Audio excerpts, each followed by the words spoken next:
4. శ్రీ వెంకటేశ్వర స్వామి ఉత్సవాలు. వెంకటేశ్వర స్వామి మందిరంలో సంవత్సరంలో 433 ఉత్సవాలు జరుగుతాయి. అందులో నిత్య కళ్యాణం, విశేష పూజ, అష్టదళ పాద పద్మారాధన, సహస్ర కలశాభిషేకం, తిరుప్పావడ సేవ, పూలంగి సేవ, శుక్రవారాభిషేకం, ఆకాశగంగ తీర్థంతో అభిషేకం, నిజపాద దర్శనం, శ్రీకృష్ణ జన్మాష్టమి, శ్రీరామనవమి, వరాహ ద్వాదశి, వరదరాజ స్వామి ఆవిర్భావం, బ్రహ్మోత్సవాలు, డోలోత్సవం, సహస్ర దీపాలంకరణ, రథసప్తమి, వైకుంఠ ఏకాదశి, పుష్పయాగం, పద్మావతి పరిణయం, పవిత్రోత్సవం, ఉంజల సేవ, జ్యేష్ఠాభిషేకం, వసంతోత్సవం, అభిదయ అభిషేకం, పుప్పిపల్లడి, కోయిల్ ఆళ్వార్ తిరుమంజనం, పూరాభిషేకం మరియు తెప్పోత్సవం వంటివి ప్రధానమైనవి. వాటిలోని కొన్ని ఉత్సవాల గురించి క్రింద ఇవ్వబడ్డాయి. జ్యేష్ఠాభిషేకం, ఎండాకాలపు వేడిమి తగ్గి, రాబోయే కాలంలో వర్షాలు బాగా కురవాలని వైష్ణవ ఆలయాలలో, జ్యేష్ఠ నక్షత్రం ముగిసే సమయానికి విశేష అభిషేకం చేస్తారు. ఈ అభిషేకమును 108 కలశాలలో, బిందెలలో ఉన్న నీటితో రోజుకు 3 గంటల పాటు 3 రోజులు చేస్తారు. జ్యేష్ఠమాసంలో జరిగే ఉత్సవం కనుక దీనికి జ్యేష్ఠాభిషేకం అని పేరు వచ్చెను. అభిషేకం పూర్తయ్యాక భగవంతుని అలంకరించి ఊరేగింపు కూడా చేస్తారు. వసంతోత్సవము, వసంత ఋతువులో శ్రీదేవి భూదేవి సమేత శ్రీ మలయప్ప స్వామి వారికి జరిగే ఈ ఉత్సవాన్ని వసంతోత్సవం అని పిలుస్తారు. వేసవి వేడి నుండి స్వామివారు ఉపశమనం పొందేందుకు జరిపే ఉత్సవం కావడంతో దీనిని ఉపశమనోత్సవం అని కూడా అంటారు.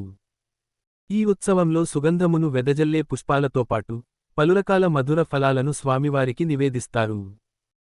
ఈ వసంతోత్సవాన్ని అన్నమాచార్య ఈ విధంగా కీర్తించెను: ఆ తిరువీధులు వెన్నెల కాంతితో మెరిసిపోతున్నాయి. ఎవ్వరూ చల్లకుండానే పూలవాన జల్లువలె కురుస్తున్నది. కొంతమంది అక్కడ నృత్యం చేస్తున్నారు, కొంతమంది మధురంగా పాడుతున్నారు. అప్పుడు స్వామి తేలికపాటి ఆహారం తీసుకొని తాంబూలమును స్వీకరించి గంధపు వాసనను గ్రహించెను. స్వామివారి మరియు అమ్మవారి శిరస్సుల మీద స్త్రీలందరూ సుగంధపు నీటిని పోసిరి. ఈ విధంగా శ్రీవేంకటేశ్వరుడు ఇంతమంది సుందరాంగులతో వసంతాలాడుతుంటే స్వామిపై కోరిక కలుగనిదెవరికి చెప్పండి. స్వామి ఈ విధంగా అసంఖ్యాకమైన భోగాలను అనుభవిస్తున్నారు. శ్రీవేంకటేశ్వరుడు అలమేలు మంగతో ఆరితేరిన నేర్పరివలే వసంతోత్సవమును జరుపుకొంటూ విహరించుచున్నారు. విశేష పూజ. ప్రతి సోమవారం ఉదయం 6 గంటలకు జరిగే ప్రధాన సేవే విశేషపూజ. ఈ సేవ సంపంగి ప్రదక్షిణంలోని కళ్యాణ మండపంలో శ్రీదేవి భూదేవి సమేతంగా శ్రీ మలయప్ప స్వామివారికి జరుగుతుంది. సహస్ర కలశాభిషేకం.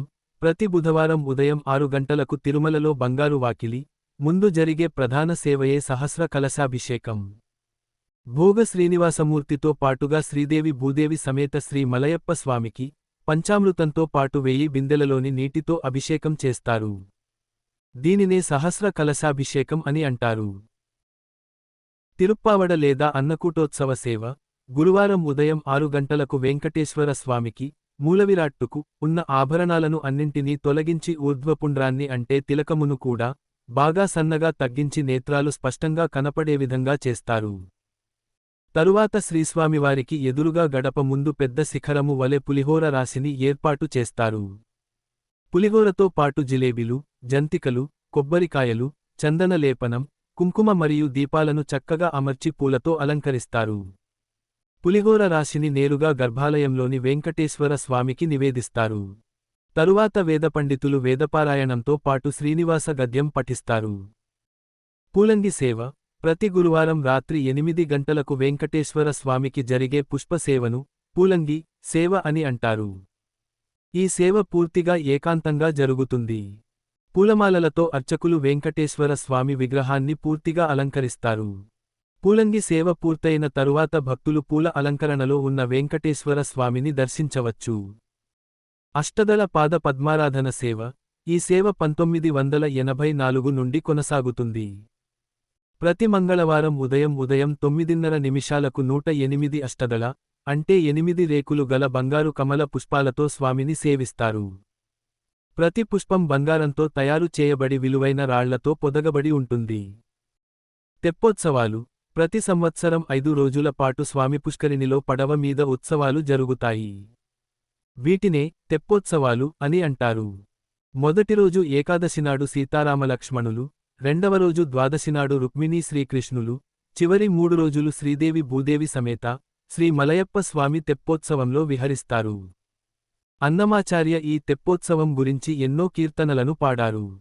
అందులో ఒక కీర్తన భావం: మీకు అనేక రకాల తెప్పోత్సవాలు జరుగుతాయి. మీకు ఏది ప్రియమో చెప్పవయ్యా. పాలసముద్రంలో పామునే తెప్పగా చేసుకొని తెప్పతిరునాళ్లు చేసుకున్నావు. ప్రళయకాలమున సముద్రంలో మర్రి ఆకుపై తేలియాడావు. క్షీరసాగ మథన సమయంలో మందర పర్వతాన్ని తేలియాడింపజేశావు. యమునా నదిలో కాళీయ నాగు పడగలపై నర్తిస్తూ తేలావు. 16,000 భామల చెమటల తెప్పలలో తేలియాడావు. నేడు పుష్కరిణిలో తెప్పతిరునాళ్లు చేసుకుంటున్నావు. వీటిలో మీకు ఏది ఇష్టమో తెలుపుము స్వామి. బ్రహ్మోత్సవాలు: బ్రహ్మదేవుడు దేవతలతో పాటు వెంకటాచలంలో వెంకటేశ్వర స్వామిని దర్శించి ఉత్సవాలు చేసేను. ఆ ఉత్సవాలనే బ్రహ్మోత్సవాలు అని అంటారు. బ్రహ్మదేవుడు వెంకటేశ్వర స్వామి మందిరంలో దీపాన్ని వెలిగించెను. అప్పటినుండి ఇప్పటివరకు ఆ దీపం ఆరిపోకుండా వెలుగుతూనే ఉన్నందువలన ఆ దీపాన్ని అఖండదీపం అని అంటారు. వెంకటేశ్వర స్వామి యొక్క ఉత్సవ విగ్రహమైన శ్రీ మలయప్ప స్వామికి శ్రీదేవి భూదేవి సమేతంగా శేషవాహనం, హంసవాహనం, సింహవాహనం, ముత్యాల పందిరి వాహనం, సర్వభూపాల వాహనం, గరుడ వాహనం, హనుమంత వాహనం, గజవాహనం, సూర్యప్రభ వాహనం, చంద్రప్రభ వాహనం మరియు అశ్వవాహనాలపై ఊరేగింపులు చేస్తారు. చివరి రోజు సుదర్శన చక్రాన్ని స్వామి పుష్కరిణిలో స్నానం చేయిస్తారు. దీనినే చక్రస్నానం అని అంటారు. బ్రహ్మోత్సవాలలో ప్రతిరోజు శ్రీ మలయప్ప స్వామి మరియు శ్రీదేవి భూదేవిల కంటే ముందుగానే సుదర్శనుని ఊరేగింపు ఉంటుంది. ఈ బ్రహ్మోత్సవాలను అన్నమాచార్య ఈ విధముగా కీర్తించిరి: వీధులలో ఉత్సాహంగా విహరిస్తున్న ఆ వెంకటవిభునికి ఆనందంతో మ్రొక్కండి. గరుడధ్వజముగల బంగారు రథములో ఇరువైపుల శ్రీదేవి భూదేవిలతో శ్రీహరి ఉండెను. జనులారా, పగ్గములు పట్టండి. అప్సరసలు ఆడగా, గంధర్వులు పాడగా సర్వ సైన్యాధ్యక్షుడైన విశ్వక్సేనులవారు వచ్చుచున్నారు. జనులారా, తిలకించండి. శ్రీవేంకటపతి శిఖరమదే. ఆ వైభములను తిలకించండి. ఓ జనులారా, గోవింద నామాలతో స్వామిని తలచండి. బ్రహ్మోత్సవాలు వానాకాలంలోనే వస్తాయి. అన్ని దిక్కుల నుండి జనులు వానలలోనే వస్తారు. భార్యాబిడ్డలు, పరివారం, బంధువులు, స్నేహితులు అందరితో కలిసి దూరదూరాల నుండి ఈ యాత్రను ఒక వ్రతముగా భావించి వస్తారు. ముడుపులు, జోలెలు, నెత్తిమూటలు, మంచి మణులు, ఏనుగులు, గుర్రములు మరియు భార్యలతో కదలివస్తారు. రాజులు, మండలాధిపతులు, జగదేకపతులు మరియు చతురులు మొదలైన వారంతా సంపదలతో వెంకటేశుని దర్శించుటకు వర్షాలను లెక్కచేయక వస్తారు. అప్సరసలు ఆనందంతో నర్తిస్తూ పాడుతున్నారు. గరుడవాహనుడు బంగారు రథముపై వీధులలో విహరిస్తుండగా దేవతలు, మునులు అందముగా శిరస్సులను కదుపుతున్నారు. భూమిని మోసిన ఆ హరి ఇంద్రరథంపై దిక్కులను గెలవగా శేషాదులు, బ్రహ్మశివాదులు స్వామికి సేవలు చేస్తున్నారు. అలమేలుమంగతో వెంకటేశుడు రథముపై రాగా నారదాది మునులు స్వామిని కీర్తిస్తున్నారు. ఇన్ని రకాల వాహనాలను ఎక్కడం ఎలా నేర్చుకున్నావయ్యా? అందుకే నిన్ను ఇంతగా కీర్తిస్తున్నాము. పారిజాత అపహరణకు గరుడుని ఎక్కి వెళ్ళావు. బ్రాహ్మణ పడచులను ఉద్ధరించుటకు రథమెక్కి వెళ్ళావు. చక్కగా సీతాదేవితో అయోధ్యకు మరలివచ్చే సమయంలో కుబేరుని పుష్పక విమానమును ఎక్కి వచ్చావు. వానర సేనాపతులు చూస్తుండగా ఆంజనేయునిపై ఎక్కి రావణునిపై దాడి చేశావు. కల్కి అవతారమున అధర్మమును అంచుటకు గుర్రమును ఎక్కావు. ఇప్పుడు వెంకటాద్రిపై పల్లకిని ఎక్కావు. మా వంటివారి కోరిక తీరగా దేవదేవుడు దివ్యరథమును ఎక్కాడు. బ్రాహ్మణ పుత్రులను బ్రతికించుటకై ఆనాడు వెండి రథముపై సముద్రములు దాటెను. రాముడై మిగుల కోపముతో దేవేంద్రుని రథముపై రావణుని మీదకు వెళ్ళెను. దిక్కులన్నీ గాలించి సీతాదేవితో పుష్పక రథముపై అయోధ్యకు మరలేను. విష్ణువు రథమును ఎక్కి ఆకాశము అదిరేలా నరకాసురునిపై దాడికి వెళ్ళెను. శత్రువులను గెలిచి రుక్మిణీదేవితో కళ్యాణ రథమును ఎక్కెను. వెంకటగిరి మీద వెంకటేశుడు అలమేలుమంగతో కలిసి రథముపై తిరిగెను. బ్రహ్మోత్సవాలలో స్వామి మొదటగా పెద్దశేష వాహనముపై శ్రీదేవి భూదేవిలతో వస్తారు. మరునాడు ఉదయము చిన్న శేష వాహనముపై వస్తారు. 1000 పడగలతో ఉన్న ఆదిశేషుని శిరస్సులు వజ్రాల వలె మెరుస్తుంటాయి. 1000 శిరస్సులపై మాణిక్యాలతో ఆదిశేషుడు హరికి తోడు నీడగా ఉంటారు. ఆదిశేషుడు 1000 శిరస్సులతో 2000 నాలుకలతో హరిని స్తుతించడంలో బహునేర్పరి. దేవతలు ఎప్పుడు మొర పెట్టుకోవాలన్నా ఆదిశేషునిపై పవళించిన నారాయణుని వద్దకే వెళతారు. దేవతలు ముందుగా ఆదిశేషునికి ప్రణామాలు చేస్తారు. ఆ ఆదిశేషుడే వెంకటపతికి, అలమేలుమంగకు కూడా పరుపుగా ఉండెను. ధర్మాన్ని తప్పిన రాక్షసులను సంహరించే ఓ చక్రమా, హరి చక్రమా, పాతాళమున దాగి ఉన్న హిరణ్యాక్షుని చీరిన చక్రమా, స్వామి వారి చేయిని విడువక ఈ జగములను రక్షింపుము ఓ చక్రమా, వెంకటాచల వీధుల్లో మెరుస్తూ తిరిగే ఓ చక్రమా, మీకు ఇవే మా ప్రణామములు. హరిరథమునకు ముందు నొగలు కనపడుతున్నాయి. గరుడ ధ్వజపు గంటలవిగో, తిరుగుతున్న బంగారు చక్రములవిగో, తెల్ల గొడుగులవిగో, రథమునకు కట్టిన తోరణములవిగో, అదిగో రథసారథి, దివ్యమైన గుర్రాలను కట్టిన ఆ రథము మేరు పర్వతమువలె మెరుస్తూ ఉన్నది.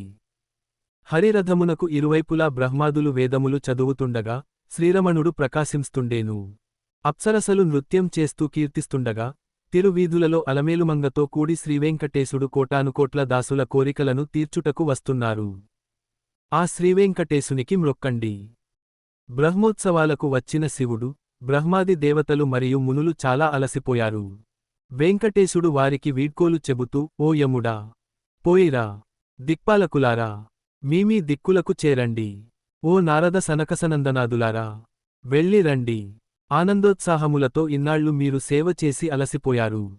మరలా వచ్చే బ్రహ్మోత్సవాలకు తిరిగి రండి అని తెలిపెను. కళ్యాణోత్సవము ప్రతిరోజు మధ్యాహ్నం 12 గంటల నుండి దాదాపుగా 1 గంట సమయం పాటు వెంకటేశ్వర స్వామికి కళ్యాణోత్సవము జరుగును. ఈ ఉత్సవాన్ని నిత్య కళ్యాణం అని అంటారు. అన్నమాచార్య నిత్య కళ్యాణోత్సవమును దర్శించేటప్పుడు పద్మావతి వెంకటేశ్వరుల వివాహ వేడుకలను ఎన్నో కీర్తనలలో పాడారు. అందులోని కొన్ని కీర్తనల భావం: ఓ ముత్తైదువలారా, నానాదిక్కుల నుండి దేవుని వివాహానికి రండి. వెంకటేశ్వర స్వామికి మరియు శ్రీమహాలక్ష్మికి వివాహ ముహూర్తము ఈనాడే. దేవతలారా, భేరీలు మ్రోగాయి, గరుడధ్వజం ఎగురుతున్నది. దేవుని వివాహానికి అందరూ రండి. నేడు మన్మథ జనకునికి మరియు కమలాదేవికి వివాహం. మునులారా, వచ్చి గంధము తీసుకోండి. వేదములు పఠించే వారంతా రండి. ఈ దంపతులు మీకు వరాలనిస్తారు. అలమేలు మంగమ్మ వెంకటేశులు వివాహం చేసుకోవడానికి తహతహలాడుతున్నారు. దంపతులకు బాసికములు కట్టండి. చేతులకు తలంబ్రాలు అందించండి. ముత్తైదువలారా, శుభమును కలిగించే పాటలను పాడండి. ముహూర్తము ఎప్పుడో ముందుగా అడిగి తెలుసుకోండి. త్వరగా మంగళాష్టకములను చదవండి. పెండ్లికుమారుడు మరియు పెండ్లికుమార్తె మధ్య తెరపట్టగా దొంగచూపులతో చూసుకుంటున్నారట. ఇక తెర తీయండి. ఇద్దరికీ కొంగుముళ్ళు వేయండి. ఇద్దరికీ కంకణ దారములను కట్టి పెండ్లి పీటల మీద కూర్చుండబెట్టండి. శ్రీవేంకటేశుని మరియు అలమేలుమంగను దీవించండి. పెండ్లి అంటేనే సందడి, సరదాలతో నిండి ఉంటుంది. అందులో తలంబ్రాల ఘట్టం మరీను. సిగ్గుల మొగ్గ అయిన పెండ్లికూతురు పిడికిట తలంబ్రాలతో కొంత ప్రక్కకు మరలి నవ్వుకుంటుంది. పేరుప్రఖ్యాతులు గల ఆ యువతి మెడలో పెద్ద ముత్యాల హారాన్ని ధరించి ఉన్నది. ఆ పెండ్లికూతురు తనకు కాబోయే భర్త పేరును చెప్పడానికి సిగ్గుపడిందట. మంగళసూత్ర ధారణ సమయంలో పెండ్లికూతురు ఉత్సాహంగా ఉండెను. తలనిండా పూలదండలు ధరించెను. శ్రీవేంకటపతి కౌగిటిలో ఇమిడిపోయిన ఆ పెండ్లికూతురు నేరుగా స్వామి హృదయాన్ని చేరెను. ఓ అప్సరసలారా, వైభవంగా ఈనాడు ఆడండి పాడండి. ఇవిగో తాంబూలములు అందుకోండి. శ్రీరమణుని కళ్యాణమునకు రెపరెపలాడుతున్న గరుడధ్వజము అదిగో. దివ్య దుందుబులు మ్రోగుతున్నాయి. దివిలోని దేవతలారా, గమనించండి. లక్ష్మీవిభుని వివాహానికి అంకురార్పణము జరుగుతున్నది. శ్రీవైష్ణవులారా, గంధాక్షతలను అందుకోండి. శ్రీసతి వెంకటనాథుడు తలంబ్రాలు పోసుకొన్నారు. తీర్థప్రజలారా, ముడుపులు అందించండి.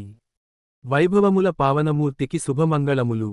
నరకాసురుడు చెరబట్టిన 16,000 యువతులను వివాహమాడిన శ్రీకృష్ణునికి శుభమంగళములు. శిశుపాలుడు వివాహం చేసుకోవాలనుకున్న రుక్మిణిని తానే వచ్చి సందడిగా వివాహమాడిన సరసుడైన కృష్ణునికి శుభమంగళములు. దేవతలు, దానవులు సముద్రమును మధించినప్పుడు శ్రీమహాలక్ష్మిని వివాహమాడిన శ్రీవేంకటగిరి శ్రీనిధికి జయమంగళం, నిత్య శుభమంగళం. మంచి ముహూర్తమున శ్రీపతి మరియు శ్రీదేవి పూల మాలలు మార్చుకున్నారు. ముత్తైదువులు పెండ్లిపాటలు పాడుతుండగా హరిసిరి వివాహం చేసుకున్నారు. అంతటా దేవదుందుబులు మ్రోగుతుండగా బాసికములు కట్టుకున్నారు. మునులు మంగళాష్టకములు చదువుతుండగా పొట్టిపడుతూ ఇద్దరూ తలంబ్రాలు పోసుకున్నారు. దేవతా కన్యలు హారతులను ఇస్తుండగా శ్రీవేంకటేశుడు అలమేలుమంగను కూడి అందరికీ వరములను అనుగ్రహిస్తున్నారు. శ్రీకృష్ణ జన్మాష్టమి శ్రీకృష్ణుడు అవతరించిన రోజు రాత్రి వెంకటేశ్వర స్వామి మందిరంలోని రుక్మిణి కృష్ణుల ఉత్సవ విగ్రహాలను ఘంటా మండపములోనికి తీసుకువచ్చి చుట్టూ తెరను కట్టి అభిషేకం చేసి వస్త్రాభరణాలతో అలంకరిస్తారు. అలంకరణ చేసే సమయంలో దివ్య ప్రబంధాన్ని చదువుతారు. అలంకరణ పూర్తికాగానే భక్తులు రుక్మిణి కృష్ణులను దర్శిస్తారు. ఈ సమయంలోనే భాగవతంలోని శ్రీకృష్ణుని అవతార లీలలను చదువుతూ నైవేద్యమును కూడా సమర్పిస్తారు. నైవేద్యం పూర్తికాగానే రుక్మిణీ కృష్ణులను వెంకటేశ్వర స్వామి మందిరంలోనికి తీసుకువెళతారు. తెల్లవారిన తరువాత రుక్మిణీ కృష్ణులను వెంకటేశ్వర స్వామి మందిరం చుట్టూ ఊరేగింపు చేసి మందిరంలోనికి తీసుకువెళ్లి నైవేద్యమును సమర్పిస్తారు. మధ్యాహ్నం ఒక పల్లకిలో శ్రీదేవి భూదేవి సమేత మలయప్ప స్వామిని, మరియొక పల్లకిలో రుక్మిణి శ్రీకృష్ణులను ఊరేగింపు చేస్తారు. 5